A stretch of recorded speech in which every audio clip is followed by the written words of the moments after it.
तो देखिए कोल वर्कर्स में जो हमको न्यूमोकोनियोसिस देखने को मिलता है, इसमें क्या होता है कि प्रोलॉन्ग कोल डस्ट एक्सपोजर। तो प्रोलॉन्ग कोल डस्ट एक्सपोजर हमको देखने को मिलता है इसमें। अच्छा, यहाँ पे हम देखिए शुरू में एक चीज़ बताना भूल गए। यहाँ पे देखिए हम लिख रखे हैं कि डेवलपमेंट डिपेंड अपॉन, कि ये हमको क्यों देखने को मिलता है, किस चीज़ में कौन कौन से फैक्टर होते हैं। तो देखिए यहाँ पे साइज ऑफ द पार्टिकल, तो पार्टिकल की साइज यहाँ पे मैटर करती है, सॉल्युबिलिटी मैटर करती है और ड्यूरेशन मैटर करती है, ठीक है। और दूसरे फैक्टर भी कुछ होते हैं जो मैटर करते हैं। जैसे साइज की हम बात करें तो 5 माइक्रोन से जो छोटे पार्टिकल होते हैं ना, यही जो होते हैं मोस्टली हमको न्यूमोकोनियोसिस कॉज करते हुए दिखाई देते हैं, क्योंकि ये जो होते हैं ये म्यूकोसिलियरी मैकेनिज्म से क्लियर नहीं होते, इस वजह से ऐसा होता है। और दूसरा सॉलिडिटी ऑफ द पार्टिकल की हम बात की, और तीसरा ड्यूरेशन ऑफ द एक्सपोजर, कि ड्यूरेशन जितना ज़्यादा होगी उतना ज़्यादा हमको चांस देखने को मिलेगा। और अदर फैक्टर में हम बात करें स्मोकिंग जैसे कि, ठीक है। तो इसमें क्या होता है कि दूसरे फैक्टर स्मोकिंग या कोई भी फैक्टर है तो इस वजह से हमको यहाँ पे ज़्यादा चांस देखने को मिलता है।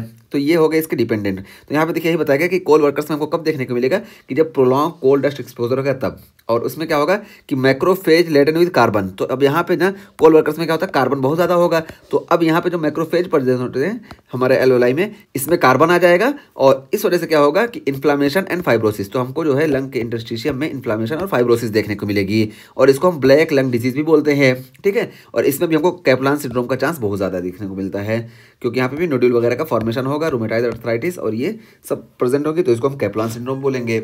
तो ये हमको कोल वर्कर्स न्यूमोकोनियोसिस में देखने को मिलता है, ठीक। तो ये चीज़ हुई। और यहाँ पे देखिए अफेक्ट अपर लोब्स, तो ये अपर लोब को अफेक्ट करता है, सारे अपर लोब को अफेक्ट करेंगे। और small rounded nodular opacities seen on imaging, तो जब हम इसकी इमेजिंग करेंगे ना तो इमेजिंग पे हमको स्मॉल राउंडेड नोडुलर ओपेसिटीज देखने को मिलेंगी। और यहाँ पे देखिए एंथ्रोकोसिस, तो एंथ्रोकोसिस की बात की गई। तो ये एंथ्रोकोसिस क्या होता है कि asymptomatic condition found in many urban dwellers expose to sooty air. तो यहाँ पे देखिए एंथ्रोकोसिस क्या होता है, एंथ्रोकोसिस समझो ये जो होता है ना कोल वर्कर्स न्यूमोकोनियोसिस, इसी का माइल्ड फॉर्म होता है। इसका माइल्ड फॉर्म क्यों हुआ, क्योंकि यहाँ पे ना जब हम लंग को देखेंगे तो लंग हमारा ब्लैक हुआ पड़ा रहेगा, लंग्स ब्लैक हुआ पड़ा रहेगा, लेकिन साइन और सिम्टम नहीं दिखाई देंगे। और ये सिम्टोमेटिक हुआ यही यहाँ पे बताया गया, और ये बहुत सारे शहरों वाले में पाए जाते हैं, ठीक है। तो जैसे मोस्ट पॉपुलेटेड सिटी जहाँ है, जहाँ पे हमको एयर क्वालिटी इंडेक्स बहुत लो देखने को मिलता है, जैसे इंडिया में बात करें दिल्ली है, मुंबई है, कोलकाता है, इन सारी जगहों पे। अब पाकिस्तान में हम बात करें कराची, लाहौर और पेशावर, इस तरीके से नेपाल में काठमांडू भी इसमें आ जाता है, और बांग्लादेश में ढाका वगैरह है। तो इन सारे शहरों में क्या होता है कि एयर क्वालिटी इंडेक्स बहुत कम होता है, इस वजह से यहाँ पे गाड़ियाँ वगैरह ज़्यादा है। तो गाड़ियाँ वगैरह ज़्यादा है तो यहाँ पे फॉसिल का यूज़ ज़्यादा होता है, इस वजह से हमको एयर में कार्बन के पार्टिकल ज़्यादा देखने को मिलते हैं। तो ये धीरे धीरे जाकर लंग्स में सेटल होने लगते हैं, और जब लंग्स में जाकर सेटल होते हैं ना तो लंग्स हमको जब देखेंगे तो हमको ब्लैक दिखाई देगा। तो लंग्स यहाँ पे ब्लैक होता है, और ये दिल्ली में तो बहुत ज़्यादा कॉमन है, ठीक।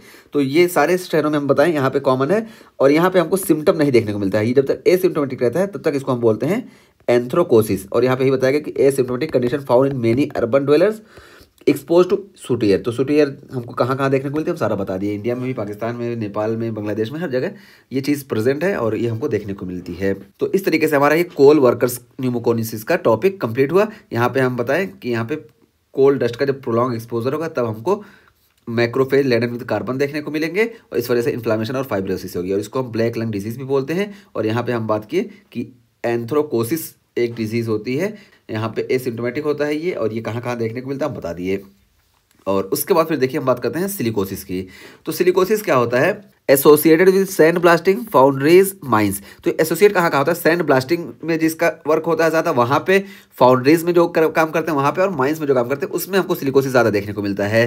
तो देखिए सिलिकोसिस के बारे में सबसे पहले हम बताएं कि मोस्ट कॉमन वर्ल्ड वाइड जो न्यूमोकोनियोसिस है ये सिलिकोसिस ही है, ठीक है। तो जितने भी हैं चारों में मोस्ट कॉमन वर्ल्ड वाइड ये सिलिकोसिस ही है, और इसको हम माइनर्स डिजीज या गार्डनर डिजीज भी बोलते हैं, ठीक। तो यहाँ पे देखिए क्या होता है कि ये सैंड ब्लास्टिंग में हमको ज़्यादा देखने को मिलता है। तो देखिए जो काम करते हैं, देखिए धूल उड़ाते हैं ना, हम रोड में भी देखे होंगे, जब रोड साफ होती है यानी रोड बनती है उससे पहले रोड को साफ करते हैं, तो इन सारे वर्कर्स में ये सिलिकोसिस ज़्यादा कॉमनली देखने को मिलता है। इसी तरीके से फाउंड्रीज, तो फाउंड्रीज में देखिए जहाँ पे यहाँ पे हम चीज़ों को, धातों को पिघला के चीज़ें बनाते हैं, यहाँ पे भी ज़्यादा देखने को मिलता है, यहाँ पे जो काम करते हैं उनमें, और इसी तरीके से माइंस में जो काम करते हैं उनमें ये चीज़ें ज़्यादा देखने को मिलती हैं। तो देखिए ये इसी वजह से मोस्ट कॉमन है, क्योंकि हर जगह इस चीज़ का इस्तेमाल होता है, सड़कें हर जगह बन रही हैं, हर जगह चीज़ें साफ़ हो रही हैं, हर जगह ये डस्ट को दूर किया जा रहा है, ये चीज़ हुई, हर जगह कुछ ना कुछ नया चीज़ बन रही है, और माइंस ये हर जगह हो रहा है। जबकि हम इन सारे की बात करें तो देखिए बेरिलियम का एक्सपोजर भी उतना नहीं होता है, ना ही कोल वर्कर्स उतना ज़्यादा होते हैं, और इसी तरीके से ये शिपिंग इंडस्ट्रीज वगैरह में भी इतना ज़्यादा रोल नहीं है, लेकिन ये हर जगह हर नुक्कड़ पे हमको ये चीज़ देखने को मिल जाएगी। इस वजह से सिलिकोसिस जो होती है ये सबसे ज़्यादा कॉमन है। तो ये हो गई सिलिकोसिस के बारे में। अब सिलिकोसिस में क्या देखने को मिलेगा, तो देखिए macrophage respond to silica and release fibrogenic factors. तो सिलिका के रिस्पॉन्स में ये मैक्रोफेज फाइब्रोजेनिक फैक्टर रिलीज करेंगे, जिसकी वजह से क्या होगा, फाइब्रोसिस हो जाएगी। तो लंग्स की फाइब्रोसिस इसी वजह से होगी, ठीक। और it is thought that silica में डिस्टर्ब फेगोलाइसोसोम एंड इम्पेयर मैक्रोफेजेस, ठीक है, इंक्रीज ससेप्टिबिलिटी टू टीबी। अब यहाँ पे देखिए एक और थ्योरी बताई जा रही है कि यहाँ ये भी बताया जाता है कि सिलिका जो है ये डिस्टर्ब फेगोलाइसोसोम, तो फेगोलाइसोसोम को ये डिस्टर्ब कर देते हैं। सिलिका जो होते हैं ये फेगोलाइसोसोम को डिस्टर्ब कर देंगे, यानी मैक्रोफेज के फंक्शन को इम्पेयर कर देंगे, जिसकी वजह से टीबी की ससेप्टिबिलिटी बढ़ जाती है। तो ये चीज़ हुई हमको, इस वजह से सिलिकोसिस देखने को मिलता है। तो सिलिकोसिस में बात की कि यहाँ पे मैक्रोफेज जो होते हैं ये सिलिका के स्टिमुलस की वजह से रिस्पॉन्स करते हैं और फाइब्रोजेनिक फैक्टर प्रोड्यूस करते हैं, जिसकी वजह से फाइब्रोसिस होती है। ये भी चीज़ हुई। और दूसरी चीज़ क्या है कि ये जो सिलिका होते हैं ये मैक्रोफेज के फेगोलाइसोसोम वाले फंक्शन को इम्पेयर कर देते हैं, जिसकी वजह से टीबी की ससेप्टिबिलिटी बढ़ जाती है। तो इन सारी वजहों से हमको सिलिकोसिस देखने को मिलता है। और क्या हुआ, increase risk of lung cancer का चांस ज़्यादा हो जाएगा, और कोर पल्मोनरी का चांस भी ज़्यादा होगा, और कैप्लान सिंड्रोम का भी चांस ज़्यादा होगा। तो कैप्लान सिंड्रोम हम बताएं ना, सब में लगभग हमको देखने को मिलता है, ठीक है। तो देखिए बेरिलियोसिस में उतना ज़्यादा नहीं होता, लेकिन इन तीनों में देखिए, तीनों में जिक्र किया गया और तीनों में हमको कैप्लान सिंड्रोम का चांस बहुत ज़्यादा देखने को मिलता है। और कोर पल्मोनरी हम बता दिए कि कोर पल्मोनरी क्या होता है कि अगर लंग डिजीज की वजह से हमारा हार्ट फेलियर होता है तो उसको हम कोर पल्मोनरी बोलते हैं। और यहाँ पे देखिए अफेक्ट अपर लोब, तो ये भी अपर लोब यहाँ पे अफेक्ट होगा। और उसके बाद फिर देखिए यहाँ पे egg shell calcification on hilar lymph node on chest X ray. तो जब हम चेस्ट एक्सरे करेंगे ना, तो हाइलर लिम्फ नोड पे हमको यहाँ पे एग सेल कैल्सिफिकेशन देखने को मिलेगा। और उसके बाद फिर क्या है, the silly egg sandwich I found is minute. तो यहाँ पे याद करने का निमोनिक बताया गया कि द सिली एग, तो सिली यानी सिलिकोसिस में हमको एग शेल कैल्सिफिकेशन देखने को मिलेगा, और ये सैंडविच यानी सैंड ब्लास्टिंग में हमको ज़्यादा देखने को मिलेगा, और फाउंड यानी फाउंड्रीज में ज़्यादा देखने को मिलेगा, और माइंस वर्कर में ज़्यादा देखने को मिलेगा। तो सिली यानी सिलिकोसिस, यहाँ पे देखिए एक कैल्सिफिकेशन देखने को मिलेगा। ये सैंड ब्लास्टिंग में, इसी तरीके से फाउंड्रीज में, या इसी तरीके से माइन वर्कर्स में ये ज़्यादा कॉमन होता है। तो ये हम यहाँ पे बता दिए। और ये सिलिकोसिस ये most common world wide pneumoconiosis disease है, ठीक। तो ये सारी चीज़ हम यहाँ बता दी है। अब इस तरीके से हम ये पहली लाइन को देख लेते हैं। अच्छा हाँ, पहली लाइन में देखिए हम क्या बताए थे कि एस्बेस्टोस, देखिए एस्बेस्टोसिस क्या होती है, इज फ्रॉम द रूफ। तो एस्बेस्टोसिस में हम क्या करते हैं कि यहाँ पे हम इंसुलेशन का इस्तेमाल करते हैं, और ये क्या होता है रूफ वगैरह में ज़्यादा इस्तेमाल होता है, ठीक है, इंसुलेशन में, चाहे प्लेन में चाहे हर जगह। तो क्या होता है, तो asbestosis from the roof was common in insulation. तो इंसुलेशन में इसका इस्तेमाल कॉमन होता है, बट अफेक्ट द बेस, लेकिन ये बेस को अफेक्ट करता है, ठीक है।